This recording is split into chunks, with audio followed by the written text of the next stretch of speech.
Well, welcome to another episode of The Billy Ho Show. Now, before we get started, I'd just like to say happy birthday to my good friend Colin. Colin and I went fishing for years and years and years, but we did a fishing ad for Eater, so I just thought you might like to see it.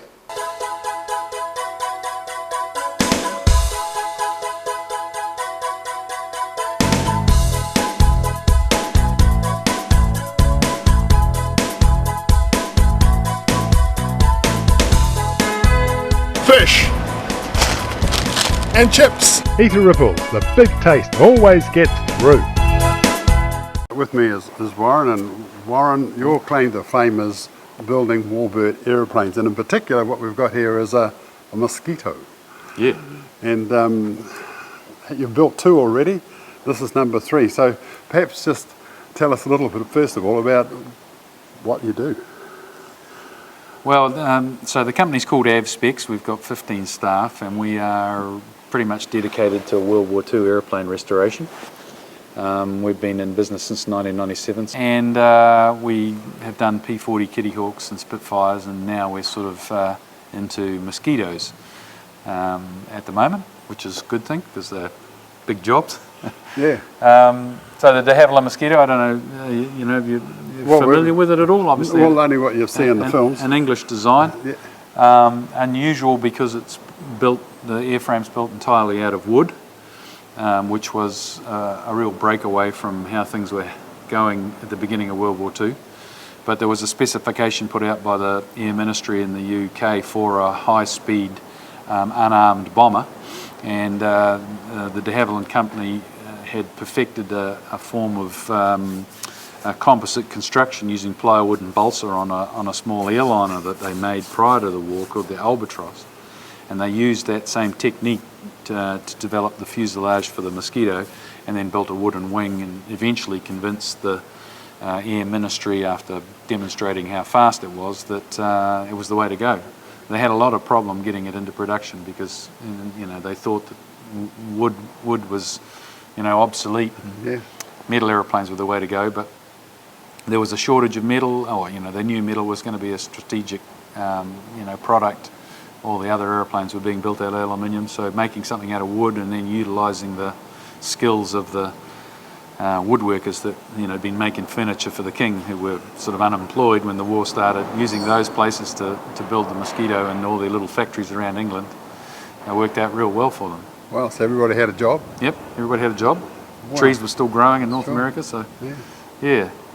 So it turned out to be, for a long time, the fastest aeroplane during World War II. It set a lot of speed and altitude records initially during the war, and got developed into a fighter bomber, and they put a big 55-pound gun in it, and they use it for everything. A real multi-role aeroplane. So the people who were anti-wood would have gone, wow, didn't expect that. No, that's right. That's right. Some of the other companies would have been sort of scratching their heads, wondering how they managed to get it done, but they did. They built it very quickly and made 7,600 of them. Most of them in England, but they've made 1,200 in Canada, and then they built them in Australia as well. Wow. During the war. How far through with this one are you, sort of where we are at the moment, looking at it? Well, we've been working on it a couple of years now, and we think another 12 months and it'll be finished. Oh, okay. So we're sort of waiting for the engines to come back from the States where they're being overhauled, and we're plumbing it and wiring it, and you know, overhauling the landing gear and building the new fuel tanks, and you know, on and on it goes. On and on. So you have like a progressive list. This can't be done before you do that, and blah blah blah, all the way it goes down. Yeah. There's a lot of stuff that has to happen in order, and you kind of wish you had everything on the shelf and you could just go and get it and fit it when you want to. But you know, that's not how it works. You know, you overhaul things as you go along, because you know, if you pull it all apart at the beginning, you can never remember how it all went back together again. I mean, we have a lot of drawings and a lot of manuals, but you know, it's still only our third one, and sure, you know, you're still learning. Still learning. Yeah, we're definitely still learning. I just noticed, sort of in this little bit here and on the wing there, these little copper strips. What's that about? Yeah, well, because it's a wooden airframe, you can't use the airframe for earth purposes, and so it would build up static electricity as it flies along, and you'd get a crackling in the radios. So they would put the copper strip all around it to bond all of the metal bits together and try and silence that static. Okay. Oh. Warren, just looking at the nozzle, well, this is the sort of the business end, I suppose. Yeah. You can see obviously where a pilot's going to sit. Yeah, so you got the pilot on that side, and then the navigator. In this particular airplane's a fighter bomber, so I carried a navigator, and he sat slightly behind the pilot, sort of with his back up against the wingspan. So one there. So the pilot's slightly forward, because it's very narrow, even though it's quite a big airplane, 54-foot wingspan and 20,000 pounds. It's quite narrow, much narrower than any two-seat airplane you might have ever been in, like a little Cessna is actually wider than these. So they staggered the pilot and navigator to give them a bit more shoulder room. And so the navigator would sit on this right-hand side and he'd get down on his knees, and a sort of drift sight would come out through here so he could line the thing up for the bombs. He carried a couple of 500-pound bombs. 303 Browning machine guns on the top here, 4 of those, and the ammunition boxes in here. Big armour plate on here to protect the pilot from forward firing. So the time you've put a couple of machine guns in here, Yeah. and then you've got a frame that sort of opens up at the, I guess, so they can get in Clamshells, the later. So they wouldn't have had I mean, just from you to me and that high, that's, what's that, about maybe 2,000 bullets? Yeah. Well, so not a lot of ammunition. Each gun has its own sort of box, and so you'd have to sort of pick your target. You couldn't just sort of push the button and hope for the best. Otherwise, little short 2-second bursts. They tended, I think, to use the Brownings as a way of sort of targeting, sighting where they were aiming, and then before they pulled the trigger for the 20mm underneath every tracer. Yeah, so they used the small bullets to kind of aim, and then the 20mm you'd fire that with your other button, and that was the one that really did the damage. So they're mounted in underneath. They're great big long. So in behind the pilot there is all the hardware for that. They're sort of 2 metres long. So they were actually hanging. The gun was hanging off the wing itself. The cannon. They didn't have much ammunition either, but at least when it hit you, you knew about it. Yeah. We're coming up to the top. Is that steel? Yeah. So that's just a tubular steel frame covered in Perspex, with the laminated glass, bulletproof glass windscreen, 1.5 inch thick, mounts on the front here. So the fighter had this big flat windscreen made out of laminated glass. So you had your big 1/2 inch thick, 70 kilos of armour plate in the front, and then a big thick bit of glass at the top, so that anything coming straight for you, you've got a chance, more or less protected from. Yeah. So I guess after a while you wouldn't be doing it. You trust the glass. I don't know. It's not something I'm ever likely to experience, thankfully. Wow. But yeah, we've seen plenty of pictures of glass that's been hit by bullets, and it doesn't go through, but it ruins your outlook. Sure. Warren, this whole wing is just one long wing. Yep. So and it goes through that hole there. Yep. So how do you fit this? Put it together? Yeah. So this piece is removable. The side panel's removable. So you lay the wing up on some stands, and then you lower the fuselage down on top with this removed, and then there's 4 bolts that hold it, 2 on the top and 2 down the back, and then you put the side panel back in underneath and remake the fuselage that way. So yeah, you kind of lower it down. So the wings are hanging from the top. Yeah. Well, the fuselage really is just to support the tail and provide somewhere for the pilot to sit. All the landing gear, the engines, the ammunition, the fuel, everything, the cannons, everything that's heavy and does a lot of work is all bolted to the wing.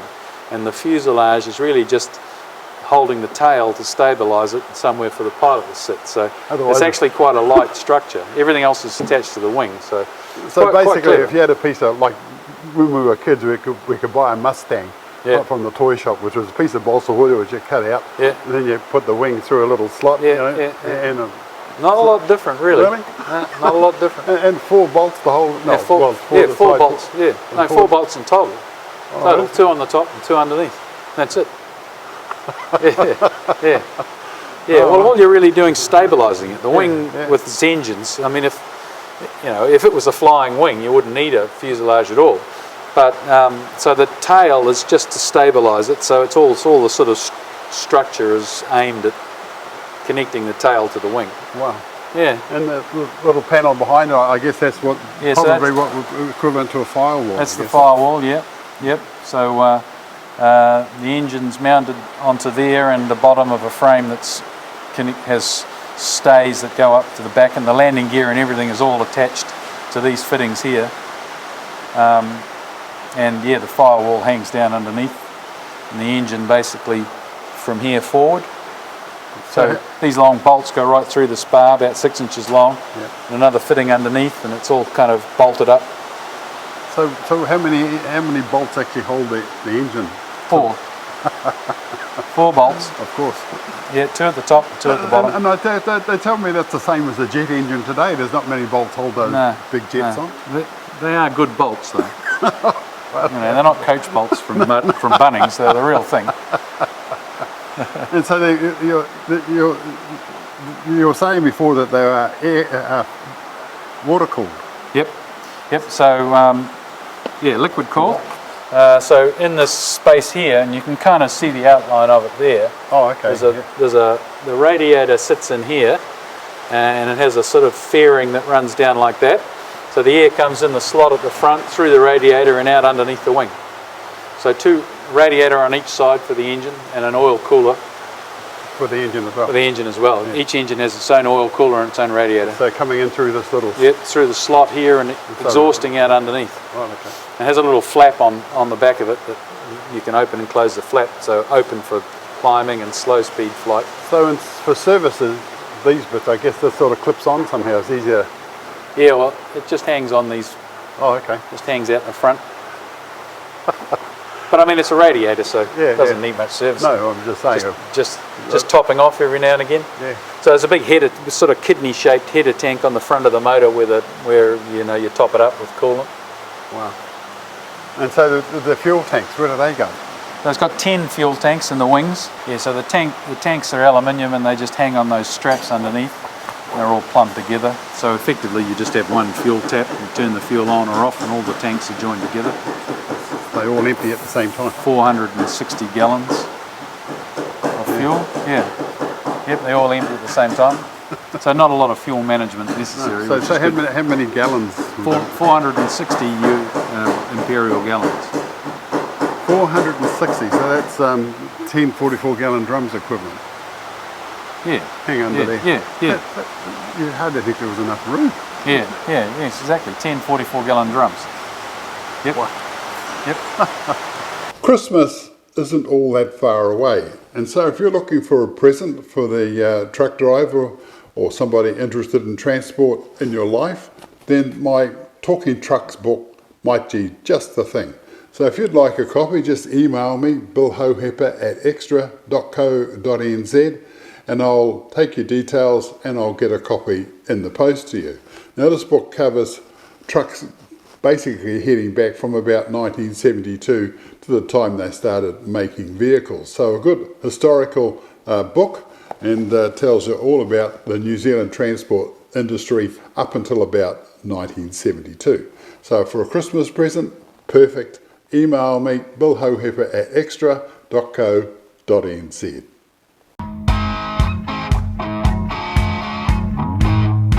Would you like to come and catch a pig with me tomorrow? Yeah, that sounds great. Excellent.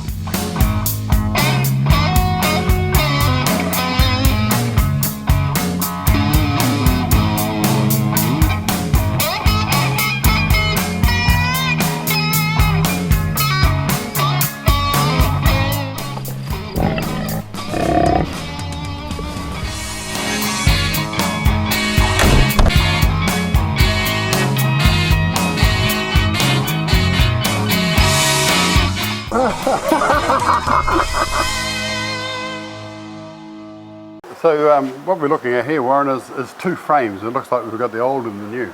Yeah, so these are the original engine bearers. So when we got the project, it still had its engines in it, and they'd been just on the stand since the thing was retired in the 50s. So the engines are away in the US being overhauled. But because we're trying to kind of replicate the style and look of how everything was done in the factory, we've kept one side original and unpulled apart, and we've overhauled all the components off the other side. And once that's completely finished and back to all plumbed and wired up, we'll leave that one as the pattern, and then we can pull this one apart, and we know we won't have lost the sort of the look of it. It's all about making it look like it, you know, like it was supposed to, yeah. what you're looking at. So these points here, these are the 4 points at the end. So as you can see there, it's just hanging off 4 pins. So the 27 litre V12 weighs about 1,650 pounds. Sits on the front here. It's bolted on with some long bolts down through into the engine bearers. And you can still see this is the coolant pipe down the side there, and oil coolant pipes on here. Some of the instrumentation stuff wound around these coils. Feathering pump down there for feathering the propeller. So that's on that little control you were talking about. That control. Just talks to that. And it talks to that. It pumps the. Yeah. If you have an engine failure, you can feather the propeller. Yeah. Wow. Yeah. And there's a little bag of nuts and bolts there. Is that what's required to put it all back together again? Parts for hoop. Yeah. So all the plumbing that goes on here, got the part. You know, those are the new fittings ready to go together. Wow. But, you know, 1940 or whenever they were thinking about this, somebody's had to think about all this as well. How are we going to fit the engines? Oh, we need a frame that looks like this. But you know, first of all, they had to think up the idea and then make it. And then does it work after they've made it? Well, and the engine was a brand new, latest state of the art. You know, the engines kept on evolving, and they kept on getting bigger and changing all the time. So a lot of this stuff you couldn't do until the factory delivered you the new engine. Oh, okay. And then you had to kind of cobble it all together overnight, because a new motor had become available. Because there was a lot more development in engines than there was in the aeroplane. Yeah. You know, they made a whole lot of different versions of the Merlin. And these ones are single stage, but they ended up putting 2-stage engines in the Mosquito, and they were 9 inches longer, so everything had to be longer. And, yeah, a hell of a lot, rapid development. Wow. Sounds like they're getting on with it out there. Yeah, hope so. Let's have a look at the back of that wing. Warren, I just noticed in the curve here, that's for the ailerons, I guess, to sort flaps. So the flaps are in here. Yep. So the flap hinge mounts over there, and another one off the middle here, and a big wooden flap comes right out here. So it just hinges down.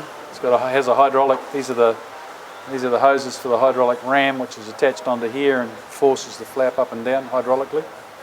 Landing gears kind of goes forward from here. Wow. And this is wood? So you can see sort of the kind of tree colour in there. Yeah, and all this is just a plywood fairing, inspection panels, and then more fittings bolted through. This one's not on here yet, but you can kind of see how long the bolts are that have to go right through the spar. Wow. Yeah, so it's a unique design. Amazing. So the fuselage, what's the length of it from where to go? It's about 40 feet, so it just fits into a container. Okay. Not that they were thinking of that when they built it, but no. It's good now because we ship it back to its owner in a container. Now this looks like an enormous piece of casting. Yeah, so obviously this is the tail wheel. Yep. That's all magnesium. It has a series of rubber blocks inside for the shock absorber, so when the wheel bangs up it squeezes the rubber together. It's retractable, so it has a latch at the top, a bit like a door latch, and a little hydraulic ram in there that lifts it up, hinges on this pin here, retracts up into the tail cone. So the fin mounts up on top there. There's a little... And that's for the trim, that's the trim actuator. Oh, okay. This works the rudder. Yep. On here. And this is the trim actuator for the rudder, so you can trim the rudder. The horizontal stabilizer bolts onto there, and some stays that come off here. And it sort of hangs on the back here like that. The fin's mounted up there. And so the tail starts from here? Yeah, tail starts from there and goes up. Wow. And there's a sort of a cone arrangement mounted on here. Yeah. That's amazing. Yeah, Warren, magnesium. we'll go and have a look at some photographs so we can sort of have a look at the process. Yeah, the way it was before we do that, can we? You've got a Spitfire, you were saying, over in the corner there. Can we have a Yeah, quick we've look got a at that? Spitfire that's underway as well. Let's go and have a look at a Spitfire, folks. Warren, the Mosquito, 1940s, made of wood, and this is made of aluminium, is it? Yeah, so this is a Supermarine Spitfire, Mark 16, which is kind of one of the last ones that they made. This one was a 1945 sort of version, about as developed as they got, I guess, for the Spitfire. Once again, Rolls-Royce Merlin engine, or in this case actually a Packard Merlin, so an American-built version of the same motor. This airplane flew for 3 months before the end of World War II with a Belgian squadron, and we're going through the restoration of it now, and it should be finished in about 12 months. Wow. So yeah, Spitfire obviously all built out of aluminium, and pretty common for the style of construction from the Brits at that time.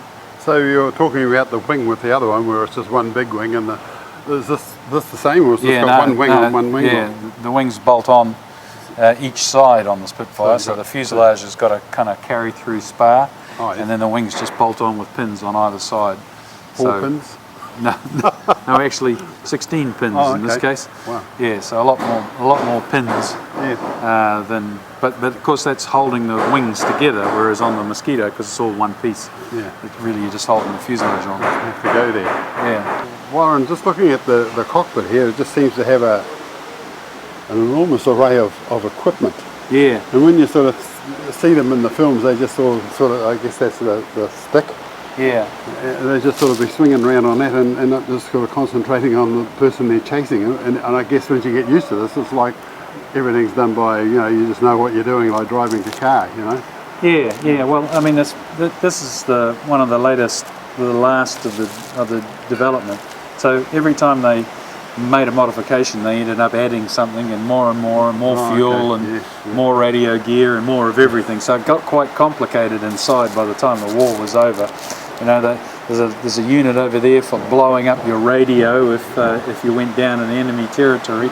You'd press a button and the radio would get extinguished so that the secrets and the radio wouldn't go to the enemy. All sorts of little things like that. Stuff for managing the fuel. There's a trigger over there for sending Morse code light signals if your radio's silent. All sorts of little things that were needed at the time. So it got real complicated inside, and we're trying to put it all back in again to make it look just like it would have when you jumped in it in World War II. If you look at the construction, all these little struts, I suppose you'd call them. It just seems to be very complicated. And how long would it take them to actually, in the factory, to actually knock one of these out? Yeah, I really feel for them in the factory, trying to make them, the pressure on to get them built as quickly as they could. And they were never really designed with, ease of production in mind. And everything was a development, and more stuff got added and added and added and added. It must have been a real nightmare to make them, because they are very complicated. Sure. Very complicated. There's a wing hanging up over there. Can we have a look at that? Yeah. That wing looks very wide and not all that long, sort of like a bit squat. Yeah. Well, the Spitfire's known for its elliptical shaped wings. Yes. But what a lot of people really don't realise is the way it's constructed and how complicated the structure is. So even though it's a metal aeroplane, it was made much like the wooden aeroplanes were. Only instead of this part being made out of sticks of timber glued together, they made it all out of aluminium and bolted it all together. So you can imagine over the length of the wing how many parts there are, how many bolts there are, and how complex it was to put together. Wow. Right down to some terrible sort of places you can't even get a spanner on some of the nuts and bolts to do them up. These ones have all been. The British had a habit of staking all their nuts and bolts with little centre punches so the nuts wouldn't come off. So a very complicated way of manufacturing. I mean, a beautiful looking thing in the end, but buried inside is literally thousands of hours of work. Yeah, so this is all the way down. That's style. Each one of these is a single piece. Yep. The parts catalogue's massive.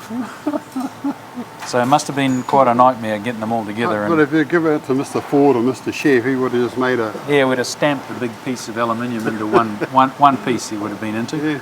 Wow. So yes, no, it was quite a complex way of making. I mean, further out there are some pressed aluminium ribs, but most of the construction is this style. Good So God. very complex, Yeah. but did the job. I'm sure it did. And you could repair it fairly easily, you know, because if a bullet went through this piece here, you could unbolt it, put another one in, and you're away. you didn't have to Take the patch whole- it up like you would do with a sheet metal part. But yeah, so good old Spitfire. There you go. So this picture here, is that when it arrived, or that's how you got it? Yeah, that's when it was in storage after it had been, once the private owner took over, they put it into storage, and then eventually it made its way down here once we had shown that you know, they could be rebuilt. Wow. So then we come to the rebuilding process. Is that what's happening here? Yeah, so I mean, originally there was a hope that we could reuse some of the woodwork in it because it had been in a museum and was, you know, relatively speaking, in good condition. But you know, the glue that they used originally was not all that waterproof. I mean, it was strong enough, but after, you know, 60 years of sitting around, it starts to soak up water, and you know, you never feel too comfortable about it.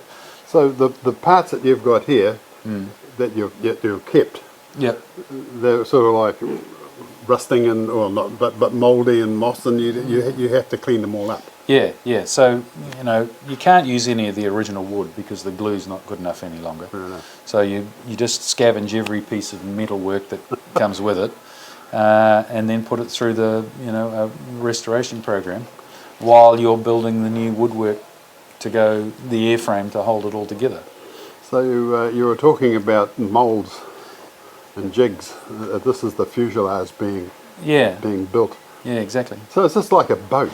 Well, it is Sort of, in you a know, lot of get ways, those- except yeah. So it's made over the outside of a male mould, and it's got slots in it for the bulkheads and areas machined out for all the pieces of spruce that go in to support the doors and the windscreen and that. And then it's all kind of moulded down with metal bands. And You might remember, folks, a few shows ago, we were sitting in the spruce cruise at a place called McMinnville in America, and that was a very huge machine, and also made of wood.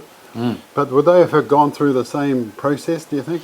well, I don't think you know, because a mosquito is obviously a lot smaller than the spruce goose. you can, and the way this construction style with so it's a plywood balsa plywood sandwich.